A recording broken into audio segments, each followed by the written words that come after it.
Hello दोस्तों, तो कैसे हैं आप सब। उम्मीद है आप सब ठीक होंगे। तो आज हम फिर से आ चुके हैं एक नए वीडियो में नए कॉन्सेप्ट के साथ लेकर आपके लिए जनरल साइंस का कुछ इंटरेस्टिंग टॉपिक। तो आज के इंटरेस्टिंग टॉपिक में है विंड और विंड के प्रकार, है ना, हवा और हवा के प्रकार। तो दोस्तों विंड क्या होता है, देखिए। तो विंड क्या है, यह एक मूवमेंट ऑफ एयर है ना। विंड क्या है, मूवमेंट ऑफ एयर है, caused by uneven heating of the earth and earth's own rotation। अर्थ पे सब जगह डिफरेंट डिफरेंट अमाउंट में हीट है, जिसके कारण ये इसका जो हर एक सरफेस है अनइवन टाइप से हीट होता है। और अर्थ का अपना एक रोटेशन भी है। तो इसी अर्थ पे अनइवन हीटिंग और अर्थ का अपना रोटेशन के कारण एयर में जो मूवमेंट होता है, यही मूवमेंट ऑफ एयर क्या कहलाता है, विंड कहलाता है। ठीक है। तो विंड के तीन प्रकार हैं, तीन टाइप्स है। परमानेंट विंड जिसे हम अस्थाई हवा बोलते हैं। दूसरा टाइप देख लीजिए, पीरियोडिक विंड जिसे हम सामयिक हवा भी बोलते हैं। तीसरा है लोकल विंड जिसे हम स्थानीय हवा के नाम से भी जानते हैं। तो हम हर एक टाइप को अलग अलग डिस्कस करेंगे। तो पहले हम आते हैं परमानेंट विंड क्या है। देखिए, अस्थाई हवा कहाँ कहाँ पाया जाता है, देखिए। तो दोस्तों ये अर्थ है, ये 0 डिग्री इक्वेटोरियल रीजन है। ठीक है। इसके ऊपर 23.5 डिग्री ऑफकोर्स ट्रॉपिक जोन होता है, लेकिन हवाएं जो होती है लगभग 5 डिग्री आगे पीछे, यहाँ 30 डिग्री तक ले जा रहे हैं। तो 30 डिग्री नॉर्थ और 30 डिग्री साउथ, यहाँ से यहाँ तक का ये ट्रॉपिकल जोन होता है। तो देखिए दोस्तों, तो ये परमानेंट हवा का एक एग्जाम्पल लेते हैं, वो होता है पूर्वा, जिसे हम ईस्टर्ली विंड के नाम से भी जानते हैं। क्या, ईस्टर्ली, EASTE, ईस्टर्ली विंड, या फिर इसे हिंदी में हम पूर्वा हवा भी बोलते हैं। क्या बोलते हैं, पूर्वा हवा।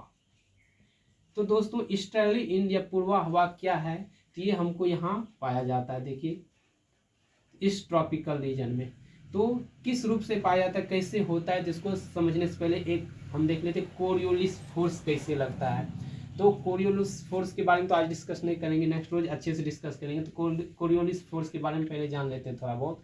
ये अर्थ है 0 डिग्री इक्वेटोरियल रीजन है। तो अर्थ का जो होता है, ये अर्थ है, ये इक्वेटर है 0 डिग्री। तो ये नॉर्थ हेमिस्फेयर होता है, नॉर्थ पोल है नॉर्थ हेमिस्फेयर, और ये साउथ पोल है साउथ हेमिस्फेयर। तो नॉर्थ पोल में जो कोरियोलिस फोर्स लगता है, राइट हैंड डायरेक्शन में लगता है। सपोज कीजिए इस डायरेक्शन में आ रहा हवा, तो इस पे जो फोर्स लगेगा कोरियोलिस फोर्स रोटेशन के कारण किधर लग जाएगा, राइट हैंड डायरेक्शन में। तो इधर की ओर टर्न हो जाएगा, ये हवा पे इस डायरेक्शन में फोर्स लगेगा। और सदर्न हेमिस्फेयर में जो लगेगा, लेफ्ट हैंड साइड में फोर्स लगेगा। कैसे लगेगा, सपोज कीजिए इस डायरेक्शन में हवा है, तो इस पे जो फोर्स लगेगी इस डायरेक्शन में लेफ्ट में शिफ्ट हो जाएगा। इसके रोटेशन के कारण इस पे कोरियोलिस फोर्स लगता है। ठीक है। तो ये जो है कोरियोलिस फोर्स किस टाइप से लगता है वो देखें हम, कैसे लगता है। तो नॉर्थ हेमिस्फेयर में, नॉर्दर्न हेमिस्फेयर में, उत्तरी गोलार्ध में राइट हैंड साइड में, और सदर्न हेमिस्फेयर में, दक्षिणी गोलार्ध में, लेफ्ट हैंड साइड में कोरियोलिस फोर्स लगता है। ठीक है। तो यहाँ देखिए, ये इक्वेटोरियल रीजन है, यहाँ बहुत हीट है। ठीक है। ये सबसे टेम्परेट जोन है, ऑफकोर्स यहाँ हीट रहेगा ही। तो हीट के कारण यहाँ क्या होता है, प्रेशर लो हो जाता है, गर्म हवाएं उठ के ऊपर जाती है, तो यहाँ का प्रेशर लो होता है। तो यहाँ हमने लिखा ये लो प्रेशर बेल्ट है, ये 0 डिग्री क्या है, लो प्रेशर बेल्ट है। ठीक है। तो यहाँ से हवाएं गर्म होगी और उठेगी।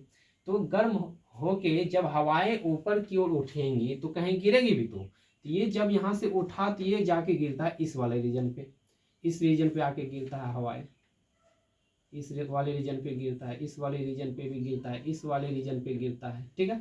और यहाँ से उठेगा नीचे भी तो गिरेगा। तो यहाँ से टेम्परेचर के कारण हवाएं गर्म हुई और ये हवाएं ऊपर उठी। हमको मालूम है गर्म हवाएं ऊपर उठती है और ठंडी हवाएं नीचे गिरती है। ठीक है। तो यहाँ जब टेम्परेचर पड़ा, यहाँ लो प्रेशर बेल्ट बना, यहाँ क्योंकि यहाँ का प्रेशर लो है, तो हवाएं गर्म होकर ऊपर उठती है और ऊपर उठ के कहाँ गिरती है, इस वाले रीजन में गिरती है, और इस वाले रीजन में इस टाइप से गिरती है। और कुछ हवाएं उठ के सदर्न हेमिस्फेयर, नॉर्दर्न में तो गिरा, और कुछ हवाएं सदर्न हेमिस्फेयर में भी गिरती है। इस टाइप से जाएगी उधर की ओर, ठीक है।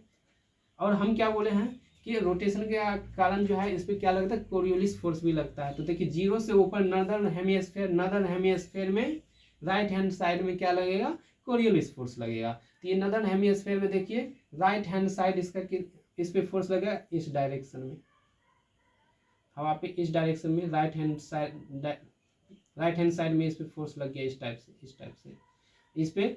अब देखिए सदर्न हेमिस्फीयर है ये, इसमें लेफ्ट हैंड साइड में लगता है, ये इक्वेटर से नीचे साउथ पोल, और ये हेमिस्फीयर सदर्न हेमिस्फीयर। तो उठ के जो हवा इस पे आया तो इस पे किधर की ओर फोर्स लगेगा, लेफ्ट की ओर लगेगा। सदर्न हेमिस्फीयर में कोरियोलिस फोर्स लगता है लेफ्ट हैंड साइड में, तो इस पे ये लेफ्ट की ओर मुड़ जाएगा फोर्स लगने के कारण, ठीक है। इस टाइप से इधर हो जाएगा, ये इस टाइप से इधर फोर्स लगेगा, इस पे फोर्स जो भी हवा है इसकी और इस पे फोर्स लगेगा, ठीक है ना। तो यहाँ जो है यहाँ मानिए ये नॉर्दर्न हेमिस्फीयर में इस डायरेक्शन में फोर्स लगा एयर पे, हवा पे, तो हवा लगेगा इधर की ओर आ रही है। सपोज कीजिए यहाँ कोई आदमी बैठा हुआ है तो इसको तो फील होगा ना कि किस डायरेक्शन है, हमको मालूम है इधर नॉर्थ पोल, ये तो साउथ पोल होता है, और ये क्या होता है ईस्ट, और ये वेस्ट होता है, और अर्थ का जो रोटेशन है इस डायरेक्शन में, ठीक है।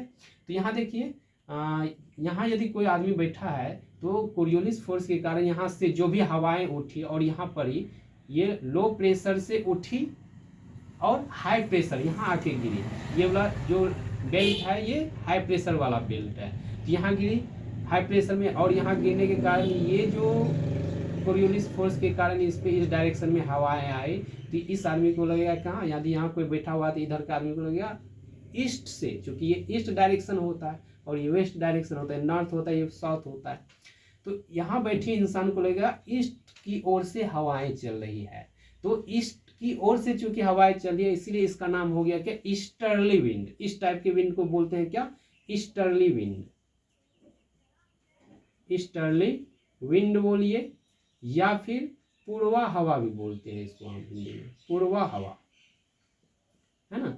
तो ये ईस्टर्ली विंड या पूर्वा हवा कहलाता है। ये यहाँ बैठे इंसान को लगेगा पूरब की ओर से, ईस्ट की ओर से लग रहा है आ रही है हवा, तो ईस्टर्ली विंड, या पूरब की ओर से आ रही है तो इसलिए पूर्वा हवा भी इसे बोलते हैं। तो हमको मालूम हो गया कि ईस्टर्ली विंड या फिर पूर्वा हवा किस जगह जनरेट हुआ, तो यहाँ टेम्परेट जोन में क्या हुआ, ईस्टर्ली विंड जनरेट हो गया, ठीक है। तो चलिए और एक नेक्स्ट टॉपिक देखते हैं। तो दोस्तों हमने देखा ये पूर्वा हवा। अब ये पूर्वा हवा क्या है, परमानेंट विंड का टाइप है। अब देखिए पछुआ हवा भी नाम सुने होंगे, जिसे हम वेस्टर्ली विंड भी बोलते हैं, ठीक है। तो देखिए पछिया हवा कैसे बनता है, पछुआ बोलिए पछिया बोलिए दोनों एक ही है हिंदी में। तो यहाँ से हवाएं उठी, यहाँ आके गिरी इस बेल्ट पे, और इधर वाले हवा का डायरेक्शन इधर हो गया। ऐसा भी तो हो सकता है कि इस बेल्ट पे गिरा तो इस डायरेक्शन में भी तो हवा गया होगा, इस वाले जोन में, इस वाले जोन में भी गया होगा, स्वाभाविक सी बात है। और चूंकि ये नॉर्दर्न हेमिस्फीयर में है और ये 30 डिग्री नॉर्थ पे गिरा है, तो अब नॉर्दर्न हेमिस्फीयर में इस पे किस डायरेक्शन में कोरियोलिस फोर्स लगेगा, तो देख लीजिए यहाँ नॉर्दर्न हेमिस्फीयर में तो राइट हैंड साइड में लगेगा कोरियोलिस फोर्स। अब यहाँ से उठा हाई प्रेशर पे यहाँ गिरा, तो इस पे किस डायरेक्शन में लगेगा, राइट हैंड डायरेक्शन में लग जाएगा। तो इसका राइट हैंड डायरेक्शन देखिए इधर की ओर लग जाएगा फोर्स, इधर की ओर लग जाएगा फोर्स, इधर की ओर लग जाएगा फोर्स, राइट हैंड डायरेक्शन में देखिए। सिमिलरली यहाँ से उठी थी हवा, यहाँ गिरी थी तो इस डायरेक्शन में गया, तो कुछ इस पार्ट में भी तो आया होगा हवाएं, तो इस पार्ट में जो भी हवाएं आए होंगे, चूंकि ये सदर्न हेमिस्फीयर में आ गया, और सदर्न हेमिस्फीयर में देखिए लेफ्ट हैंड साइड में क्या लगता है, कोरियोलिस फोर्स लगता है। तो इस पे किस साइड में लग जाएगा, तो लेफ्ट हैंड, इसका लेफ्ट हैंड देखिए इधर आ जाएगा, देखिए इसका लेफ्ट इधर हो गया, इस डायरेक्शन में क्या लग जाएगा, इस पे फोर्स लग जाएगा। तो देखिए तो यहाँ से ये इस डायरेक्शन में और यहाँ से ये इस डायरेक्शन में, तो इस टाइप का जो विंड है, ठीक है, तो इस टाइप का जो विंड है क्या हो गया, यहाँ यदि यहाँ से कोई आदमी बैठा हुआ हो और यहाँ से इस चीज को ऑब्जर्व करे तो इसको किधर से लगेगा, हवाएं आ रही है, हवाएं ये विंड लगेगा इसको, देखिए ये वेस्ट है ये ईस्ट है, तो ये वेस्ट की ओर से ईस्ट की ओर जा रही है, वेस्ट से ईस्ट की ओर जा रही है, तो इस इंसान को लगेगा वेस्ट की ओर से आ रही है ये हवा, तो इस हवाएं का नाम हो गया westerly wind, sorry westerly wind बोलिए क्योंकि ये वेस्ट से ईस्ट की ओर आया तो वेस्टर्ली विंड हो गया। या फिर इसी को हम पछुआ हवा भी बोलते हैं। क्या बोलते हैं दोस्तों? पछुआ हवा भी बोलते हैं, पछुआ हवा। ठीक है। सिमिलरली यहाँ देखिए, यदि कोई इंसान, यहाँ देखिए 60 यहाँ है, कोई इंसान यदि यहाँ बैठ के ऑब्जर्व करे तो इससे क्या लगेगा, ये हवाएं ईस्ट से वेस्ट की ओर आ रही है, तो ये हवाएं को हम क्या बोलेंगे, वेस्टर्ली विंड। इसी को हिंदी में पछुआ हवा भी बोलते हैं दोस्तों। क्या बोलते हैं? पछुआ हवा। तो ये हुआ पूर्वा हवा और ये हुआ पछुआ हवा। ये दो टाइप का विंड क्या हो गया अभी, ये परमानेंट विंड का टाइप हो गया। क्या हो गया? परमानेंट विंड का टाइप पूर्वा हवा और पछुआ हवा हो गया। तो दोस्तों पूर्वा हवा किस जोन में हुआ, क्रिएट हुआ था, जनरेट हुआ था? पूर्वा हवा ये ट्रॉपिकल जोन में 30 डिग्री नॉर्थ से 30 डिग्री साउथ ट्रॉपिकल जोन में पूर्वा हवा जनरेट हुआ था, क्रिएट हुआ था। ये जो पछुआ हवा है किस रीजन में हुआ था? देखिए ये क्या है, टेम्परेट जोन है। ये कौन सा जोन है? ये टेम्परेट जोन है, टेम्परेट जोन है। इस टेम्परेट जोन में कौन सा हवा जनरेट हुआ? पछुआ हवा या वेस्टर्ली विंड बोलते हैं, है ना, पछुआ हवा या वेस्टर्ली विंड बोलते हैं। उसी टाइप से यहाँ देखिए, ये भी क्या टेम्परेट जोन है, तो टेम्परेट जोन में क्या हो रहा है, पछुआ हवा जनरेट हो रहा है। तो वेस्टर्ली विंड कहाँ कहाँ जनरेट हो रहा है, वेस्टर्ली विंड कहाँ कहाँ जनरेट हो रहा है? तो टेम्परेट जोन में, जो कि 30 से 66.5 नॉर्थ एंड 30 साउथ से 66.5 साउथ में है। तो ये टेम्परेट जोन में क्या हो गया, पछुआ हवा वेस्टर्ली विंड जनरेट होता है। और ट्रॉपिकल जोन में, ट्रॉपिकल जोन यानी 30 degree south to 30 degree north, ये जो टेम्परेट जोन है इसमें क्या जनरेट होता है, इसमें जनरेट होता है पूर्वा हवा, ईस्टर्ली विंड। तो ये दो टाइप का विंड हो गया परमानेंट विंड का। तो दोस्तों ये रहा आज का पूर्वा हवा और पछिया हवा क्या होता है, वेस्टर्ली विंड और ईस्टर्ली विंड। तो आज यहीं तक रखते हैं। नेक्स्ट वीडियो में हम देखेंगे प्रचंड पचासा क्या होता है ना। तो उसके बारे में कुछ और इम्पोर्टेंट टॉपिक देखेंगे। प्रचंड पचासा क्या होता है, चीघता साठा क्या होता है, इसके बारे में देखेंगे नेक्स्ट वीडियो में। तो आज में रखते इसी यहीं तक, मिलते हैं फिर नेक्स्ट क्लास में। तब तक के लिए बाय बाय।